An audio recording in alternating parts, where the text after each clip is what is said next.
Well, it looks really bad, but it actually isn't. This meeting is being recorded. I went out for a nice walk with the dogs. It's super windy. It looks terrible, but it wasn't so bad, really. Okay, that's good then. Do you have a lot of snow by you? Because by me, it's come down sheets. It will not give up right now. Especially yesterday was really bad. Yesterday it was like, yeah, it was a long event. I guess we have, I don't know, maybe close to 15 centimeters now on the ground or Oh, so. yeah, so quite a bit though. So same out where I am, so I get you. Oh, so yeah, no, I figured today's episode, like I said before in the pre-podcast call, be very relaxed. Whenever you're ready, no rush at all. Do like a formal intro, and then we can do a formal outro. And then even at the end of the call, we can just review to make sure you're happy with everything. You're just gonna have our own personal final catch up. But no, like I said, it should be very relaxed and conversational. I have a few like kind of guidelines I can ask and go through, but wherever the conversation takes us, just like on our pre-podcast call, I'm happy to follow the natural flow. Okay, sounds good. Perfect. So if you're ready, then yeah, I can do a formal intro and we can get started. Perfect. Right, beautiful. Hello, guys. We are here with the next episode of Beyond the Breakpoint, and I am very happy to bring you my newest guest, Anne Howland. Anne has served an incredible career both in the public and private sectors. I don't want to butcher the intro too much, so I'm going to allow Anne to introduce herself, and it's a pleasure. Hey Zach, thanks for having me on the show today. It's very exciting. Yes, it is hard to describe my career path. I'm not going to lie. I've been here, there, and everywhere, but it's been very exciting and challenging. Currently, I'm the editor-in-chief at the Ottawa Business Journal. I've spent many years in the media here in Ottawa and in the Toronto area. But I've also been fortunate enough to work in areas like corporate strategy and corporate planning. Also on public policy within the civil service. And I spent a couple of years in politics experiencing that world, which was fascinating. So, yes, so here I am and back in the media again. Amazing, and that's it. Especially given your experience in all different realms, that's why also we wanted to have a guest, have you as guests on the show. Sorry, I think there's a lot we could talk about here today, and I think one of the great things we can open up with is completely giving the floor to you and tell us about your journey, your story, wherever you want to begin. Whether it's coming out of Queen's University and the world is your oyster, what is your story, and how did you get to become the editor in chief? Well, geez, it's a great question and a long story, I have to say. So I'll try to do a bit of a Coles Notes version. But yeah, I have some great academic qualifications, a journalism degree from Carleton and an MBA from Queen's.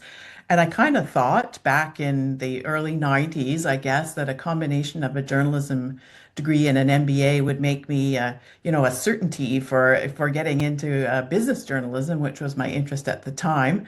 But really didn't work that out that way coming out of Queens in 1993. And so, I think I became what they called an entrepreneur by necessity. Right. So I ran my own company actually for 6 years, basically as a freelancer and a communications consultant. But I had a lot of fun doing that. And in 1999, I guess it was, I was getting a little, it's a tough life being an entrepreneur. It's very 100%. exciting, as you may well know, but there's always a lot of pressure, right? I always felt like, okay, I've got this client, I've got my bills paid for the next month, but what about the month after that and the month after that? And it's so different from getting a paycheck every 2 weeks. So in 1999, I guess it was, I got a bit tired of that and just decided I was going to do what I had to do. And I actually went to work at a group of community newspapers north of Toronto, uh, part-time in the advertising department. So picture that, if you will. Here I am sitting there with well, probably two of the best journalism, degrees in the country. Uh, but sometimes you got to do what you got to do. And I started there and I quickly moved over to the editorial side of things and had a great 4 years with the community newspaper group.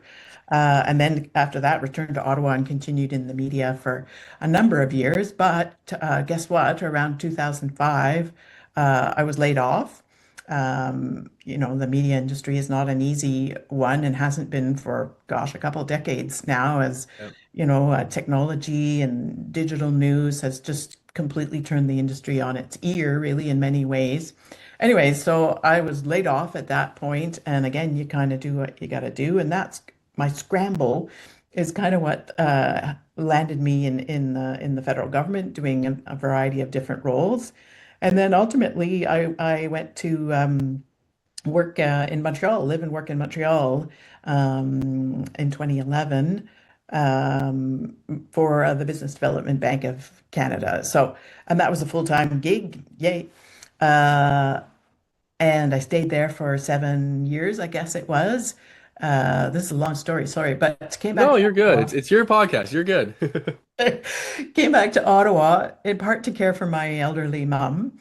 And BDC and I kind of parted ways. And so at this point, things began to go off the rails in some ways for me professionally. That was 21, I guess it was when no, 2018 when I parted ways with BDC. And then after that, well, obviously we didn't know it at the time, but we were in the lead up to the pandemic. And from 2018 to 21, I had three different jobs in the space of those 3 years, from which I was laid off from each one of them.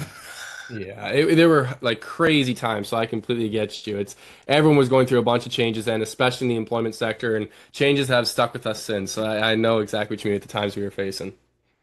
Yes, it was tough. So I reached 21, and to be honest, I think I basically had a breakdown at that point. I kind of had it with the corporate world and trying to figure out my next steps, and I linked out, as I like to call it. I kind of zapped my LinkedIn profile, and I just wanted, nothing to do with it. Uh, I needed to go and lick my wounds for a while, and that process, licking the wounds, involved going and working as a cashier at my local grocery store. And this was during the pandemic when most people were getting the heck out of the grocery store. But Yep. I felt I felt a real pull to help my community by doing that. And so I was glad I did. And boy, you meet a lot of I think in the pandemic we realized how valuable so many of these people that we don't even see every day.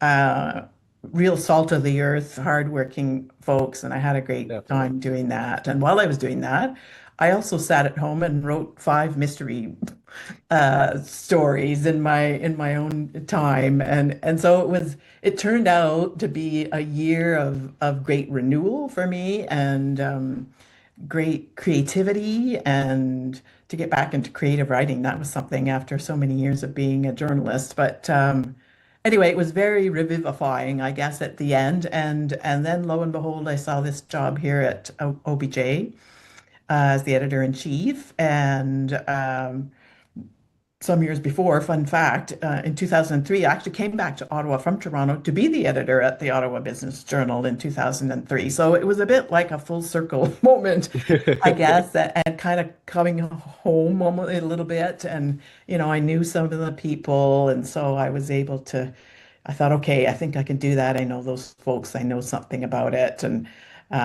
so that was 2022, January 22, and I came back to OBJ, and here I am almost 4 years later. No, it's quite the journey then. There's a lot you talked about there that I know I could touch upon, and feel a lot of similarities between us, especially during that COVID period per se. When COVID first hit, I was just in grade 12, so I was in my senior year of high school, and it definitely put me in a real tailspin where I had certain plans to try and pursue an athletic career, and unfortunately, COVID kind of wiped all that away from me. And so I know what you mean. If you're kind of left wondering to yourself, okay, what's next? What are we going to do now? Especially with all the chaos going on in the world, where new businesses are opening up, old ones are closing down. There's just a lot of change happening at that time. But I think both of us can relate. We're able to make the most of a best situation. Sorry, make the most of a bad situation, especially where you were limited to being having to be in your house. You then took that time and said, "Okay, we're going to focus on writing." It's always trying to go back and forth between that line of working for someone else and you're kind of stuck to the job versus having the freedom of an entrepreneur. But like you said, there's no guarantees with it, and losing that consistency of a paycheck is very difficult at first. So I completely know what you mean through that. But it's good you're able to use that time to start writing. I'm curious then, because you said you wrote 5 books over that period, was some of that material then used in your recent publication? Because I obviously know that you're a published author now. Yes. So yes, I wrote five books, short books. I guess they started out each was about 50,000 words or so. And they were, well, not great. Well, I mean, I was just fooling around. I had no idea what I was doing in terms of fiction writing. Fiction writing is is an art in itself, Yep. and just because you're a good writer doesn't necessarily make you a good fiction writer. Um, but I worked at it and worked at it and worked at it. And when I started, it was like a puzzle, a challenge. I love to read, and so I wanted to try to see if I could uh, incorporate some of the things I'd read in my favorite books. So, for example, like the classic locked room mystery of an Agatha Christie, or Yeah. a story that's told partly through journal entries and letters, or a story that's told through multiple perspectives or points of view. So I was just kind of fooling around with all of those different things and never had it in my mind to be published. But then here I was, with these five, kind of mini books, I guess you call them at the time. And at that point, I started looking, I thought, what the heck? So I started looking for a literary agent and pitching and querying, which is like potentially the most soul-crushing activity you could ever engage in, because you get no, no, no, no, no. Yeah. Yeah. But I found one agent and she said no, but she offered me a little feedback on the manuscript, which was like gold, right? So I jumped on that, made the revisions, sent it back to her. No. So at that time, I thought, it was my Hail Mary moment. And so I thought, okay, I'm going to hire a professional fiction editor to go over this manuscript and see what she makes of it. So I did that. And it was like potentially the best thing I ever did.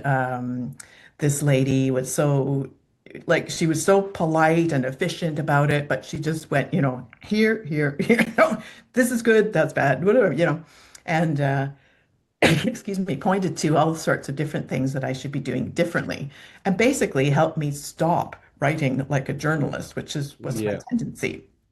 So with her help, I revised and revised again, sent the manuscript back to the agent, and I got a yes. So yeah, so Amazing. that's a huge moment, I think, for any writer. And then, of course, the next moment was, my agent was able to get me a book contract, not just for one book, the first book, which is the one that's just come out, but for all five. That's So, huge. Congratulations. yay, thank you, with a traditional publisher in the US. So, but I tell you, the learning journey continues as I'm discovering that Yeah. writing and editing the book is one thing. Then Yep. there's all the marketing and the publicity and the distribution and the social media and all of that stuff, which I'm now trying to kind of get my head around. But it's been a tremendous journey, and I'm not sure it hit me till last weekend when I went into a big Indigo store here near me, and my book was on the table. That Oh, would be that's surreal. good. That would be incredible. Yeah. So that was it, it just seems like, oh, one thing after another that you're trying to figure out. But that was a bit of a moment for me to see the cover there with local authors, that I'd read and heard of. So yeah, so I'm looking forward to the journey from here for the rest of the books. It should be fun. 100%. No, like I've never gone through that publishing process, but like I discussed with you before, is that my last year of university, at the beginning of this year, I wrote was about a 250-page undergraduate thesis paper, and especially having to do all the revisions and editing, nowhere near to the level that you would have to for actually professionally publishing a book. But I have a bit of a glimpse behind the curtain to know like how much work it is. Constantly hearing no, where you feel okay, I have a great product, and always there's more work to be done, and having to go back through, revise it, edit it. It can be hard to hear a lot of times. You need to have change after change after change, but it's amazing to see the end result that you get. And one of my good buddies, Justin, kind of explains it. It seems like the same thing for you when trying to get the book published. You hear a bunch of no's, you do a bunch of work, no results, bunch of work, no results, but each time you get a little bit better. And at the end, the success chart over time looks like a hockey stick, where eventually it just takes right off. And at the very end, you're to the point where, yeah, now you can walk in Indigo and see your own book available for sale like that. It's an amazing story to hear. That's great. Yeah, no, it was fun. And it just takes the one person, right? Like just to Yep. give you a yes. And, Yep. I don't know about other authors. I was reading something on Facebook or somewhere from another author, and she's quite, well known. And she was saying, at first I wasn't like, flooded with offers from agents but, like I Yeah. just landed this one person. They seemed pretty good to me and I went with it. And I think that was the same for me. So yeah, it's been a tremendous process, and like I say, my journalism writing was not helping me in many ways. So that was a kind of weird and interesting thing to learn as well. That's exactly. And with all the great success stories, you're not alone in that. It's not only just with authors, with everyone. There's always a bunch of failures and learning lessons before things finally click and they get it. So any great entrepreneur will tell you that the failures outweigh the success. Like the number of stories outweigh the successes, but when that one finally clicks, it makes it all for like forgotten. So all it takes is that one win. So I'm glad to see that it's finally come through for you. Yeah, yeah. So even walk me through when being at the Ottawa Business Journal, what's some of your day-to-day processes in there? Like what does Anne Howland do as the editor-in-chief day to day? Uh, well, it varies. For one, I'm very lucky in that I get to sit here at my home office. I don't have to commute, which is kind of nice, I can tell you. Although you do get a bit squirrely sometimes and so much time in your home. But I mean, it's interesting because my little team kind of has to work in two different ways. And one is we produce daily journalism, and that's on our website. So we're in that rhythm as a journalism outfit, where we produce daily content. But we also, OBJ has many, different publications, specialty publications, a news magazine. So there's also kind of more longer form writing, issue-based writing, feature writing, basically, at a whole different pace that we also try to keep going. So for me, for a day, basically, I'm an early riser. I'm up, I check all my email, I check all the headlines, CBC, Yeah. CTV, Globe and Mail, what's happening? Did I miss anything overnight or whatever? And what's something I should be sure to do today and get a good sense of the media landscape. And then I meet with my team every morning and we kick around ideas. What are we going to cover today? And then I send them off to do their daily work or whatever they're working on that day. And I do other things like work with freelancers or work on various publications or try to get out and meet people in the business community. And then, of course, I get all the copy at the end of the day, and we wrap it up into a daily digital newsletter. So that's kind of it at a high level. And yeah, it's a lot of fun. I have a great team, and that's a lot of fun to work with. No, that's really good. It sounds like a very engaging day where you're, like I said, up early in the morning, constantly have to take information for what new stories are breaking, and then communicate it effectively to your team to make sure the stories are out for the public to see. So it's definitely like a very filled day to day. So that's cool. Yeah. What are some of the trends that you're seeing, whether it's stories that you're writing or even within your industry for editing as a whole? What are some of the trends that you're seeing right now?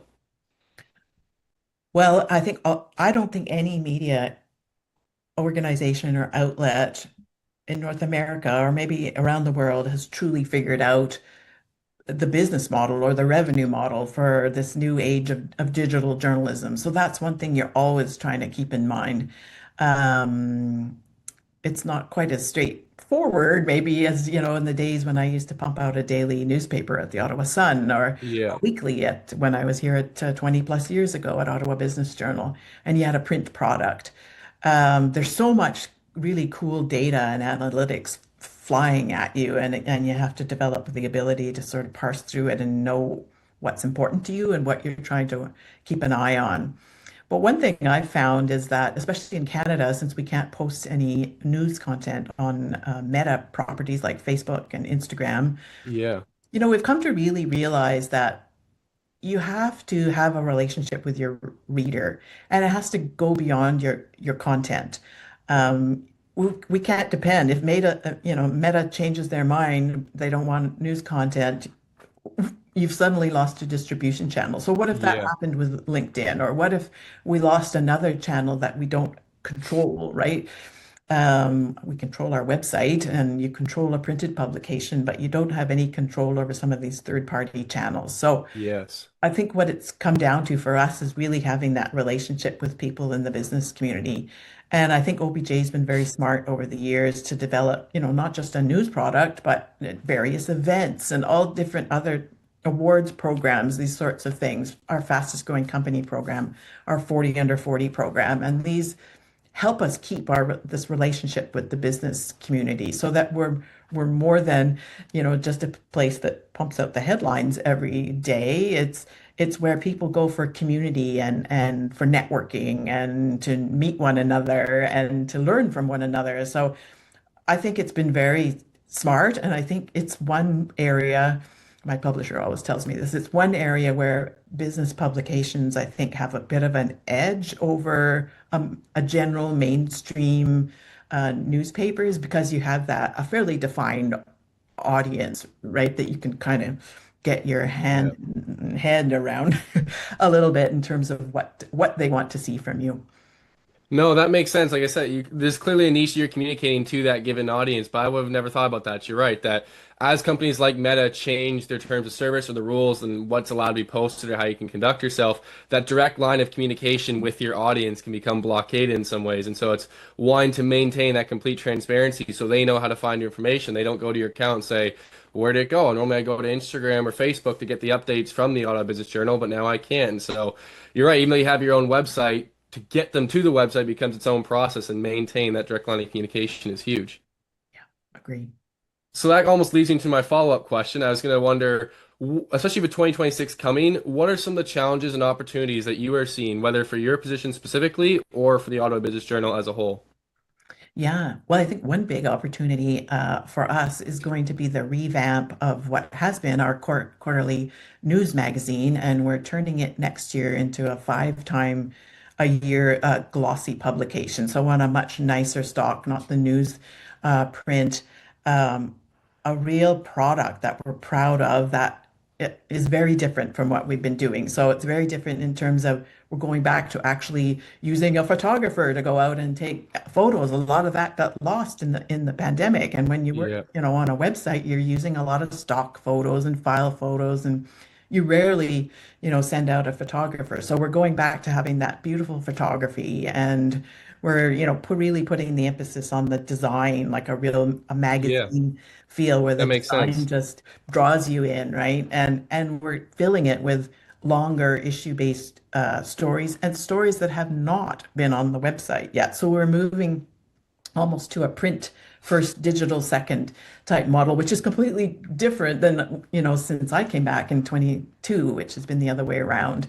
So I think, and it's going, kudos again to my publisher. I mean, it's going a bit against the grain, like we're saying print is not dead. We want to live Yeah. in print. We want to engage people with print. We're not abandoning our website by any stretch, but that will tell daily news on the website, but will really build this compelling product, mostly for it's aimed at our insiders, our people who buy a subscription and Makes sense. get to the content behind the paywall. So this is like a real kind of plum for them, and it will be distributed in kind of, discrete, places around the city, the airport, some of the bigger hotels. Yeah. Remember, OBJ used to be kind of in those boxes. Remember the boxes? Yep, I know Yeah, exactly what you mean.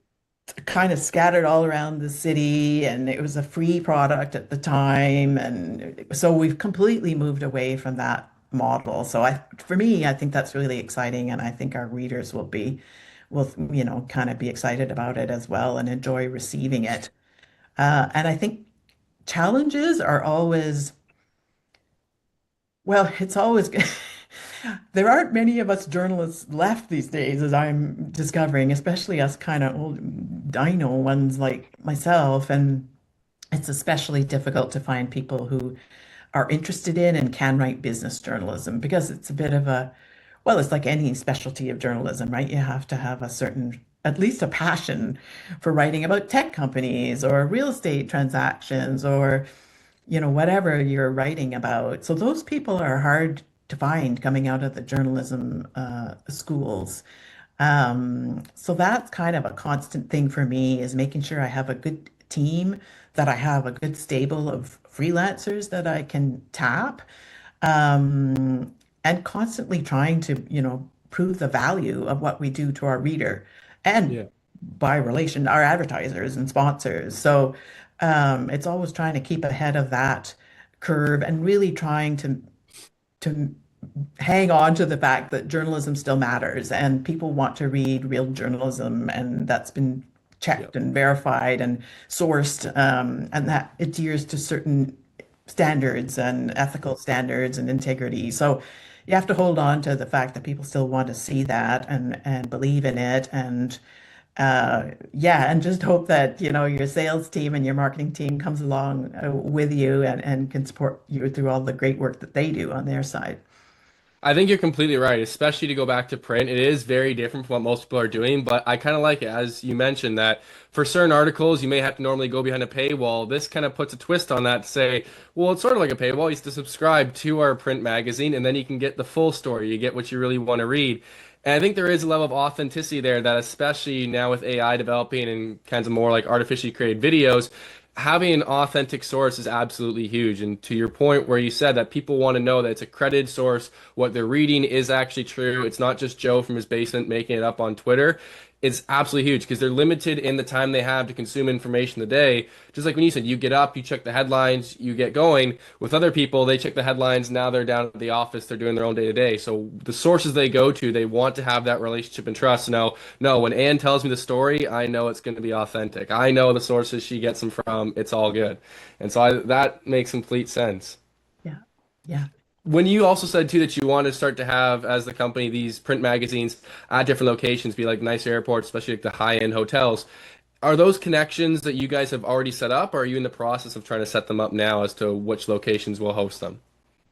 Those are relationships and locations that are already set up through our many years. We turn 30 years old, 30 years old next year, OBJ. So yes, those are kind of sites that, and we're choosing them because we know that's where we get good pickup. Like this, the OBJs at the airport are just go like hotcakes usually. And you want to be with a product like this in at a lovely hotel like a Westin or a Chateau Laurier or something like that. Not only because of the vibe and the ambiance, but because that's where your crowd is. That's where your Yeah, the readers are. clientele. Yep. That's where they are going sometimes. So you want to kind of, it's within your brand, right? I guess, as opposed to just being out blowing down the street from the from the Yes. box, at the corner of the intersection. So yeah, those are I'm I'm sure my publisher would agree, very carefully selected and curated locations for sure.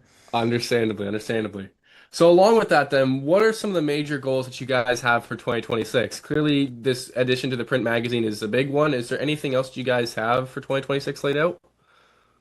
I think it's solidifying my team. I have two young reporters on my team. It means something to me as someone who's at the tail end of their career to bring these young folks along and to give them opportunities and to be not just, I hope, a boss, but a mentor, Yeah. is what I strive to be.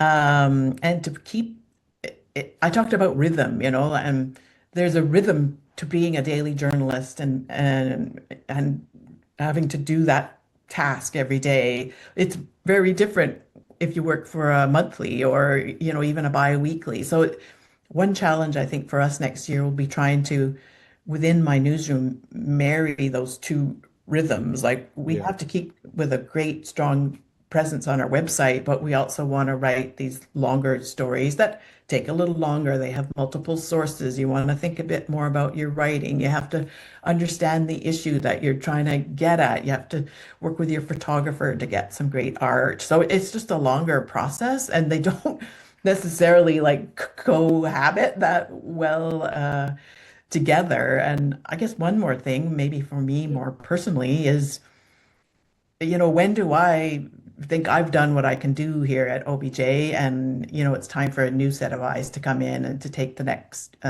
step. And how do you kind of hand over the reins? Like I said, it's not obvious to find seasoned journalists these days. So how do you? Yeah. I think for many of our positions within OBJ, we're kind of struggling with the issue of succession and we have people who are going to retire or move on to something else. How do you, when you have a small organization, have someone kind of waiting in the wings, or at least a plan to Yeah. if this person leaves, this is what I'm going to do. So that's something that's kind of top of mind for us, I think, as we go into 26. That's absolutely incredible. No, it sounds like you have some great ambitions laid out ahead, and I think it'll be very successful for you guys. There's a lot going on, a lot of changes, but I think they'll work out for the best. Awesome. Thanks, Scott. No worries. Before we wrap up, are there any questions that you have for me? I guess I'm interested in kind of your distribution method and how what you do with these podcasts and what your plan is there. I guess it's a new venture for you as well. Yeah, that's exactly it. So we've recorded about a dozen or so podcasts so far. We're gonna start uploading them in the new year, about the second week of January. Right now, we're just finishing up with season one before we get into the holidays. So we'll do, I think we're gonna one episode a week is how we're gonna upload it. That will go, I have a track about to March or so in the early spring. We're gonna be recording season two while these episodes are being rolled out, and then we're gonna continue that process as we get to the spring and summer to roll out season two. Okay, that's exciting. Well, And of what a course, you'll have access to the complete raw footage, so we'll share that with you, and you can clip it up, edit it however you'd like. sweet. Okay, what a great initiative. And there are so many people in Ottawa and from all walks, of life and sectors to talk to. So it must sounds like a lot of fun. Amazing. Okay. Well, it's been an amazing conversation, Anne. I really appreciate you spending the time with us and coming out. Thanks, Zach. Thanks for the opportunity. Anytime. Cheers. Cheers. Perfect. I think that worked really well as a formal outro too. So again, yes, thank you for spending the time for the call. I really appreciate the conversation. It's very fruitful. Good. Good. Yeah, when people ask me about my career, it's a bit challenging because, yeah, I think I've been laid off more times than I can count, to be honest. And It's the ups and downs of life. It's nothing to be yeah, ashamed of because which especially is where you get to meaningful. now, it's like even Ray Kroc when he had to get his success at McDonald's, the guy's in his 50s by the time he pulled it off. So yeah, like it takes time for some things, but the greatest things often do. Yeah. I'll go with that. Yes, for sure. And it gave me a lot of, weird opportunities that would have never, come my way probably. 100%. That's how it goes. That's one of my main beliefs for life is that everything happens for a reason. And especially the COVID period really, I think, brought that into me is that it may seem confusing or wrong or difficult at the time, but it happens for a reason. And it makes you into the person you're meant to be. And that's what you gain from those experiences, and that helps you in future endeavors. Agree. One thing I did want to touch upon, if you're open to it, I would love to book a follow-up call where especially you're talking about where you guys are trying to focus on marketing and having that direct line of communication to either your existing viewers or new viewers. I think that'd be something that my company, Breakpoint, could help you with, especially giving automated solutions, whether it's to try and keep that form of contact with your existing viewers and readers, or even try to bring in new customers. I think that's something we could assist you guys with. And so if you're interested, we can find time in the next week to bring you back on. I can introduce you to my partner, Matthew. And if there's another executive you think be worth bringing on the call, we'd be happy to do that and to go over it. It's definitely a possibility. I mean, again, my publisher has been pretty smart about, he works with a number of kind of top people in the publishing industry in North America to keep us digitally savvy, I guess you might say. But I mean, I'm happy to at least start a conversation, and I can always take it back to our leaders meeting here and see what they have to say. Sounds good. Yeah, really, it'd just be to discover some of the more like the pain points you guys are having in the day-to-day process, maybe some of that marketing process, and as part of figuring out your goals for 2026, how we could help you guys achieve those entirely. Okay, cool. Perfect. All right. So yeah, I can be in touch. We can find time next week for a call then. Okay, awesome. All right. Sounds good. And you have yourself a great day. Okay, bye-bye. Bye.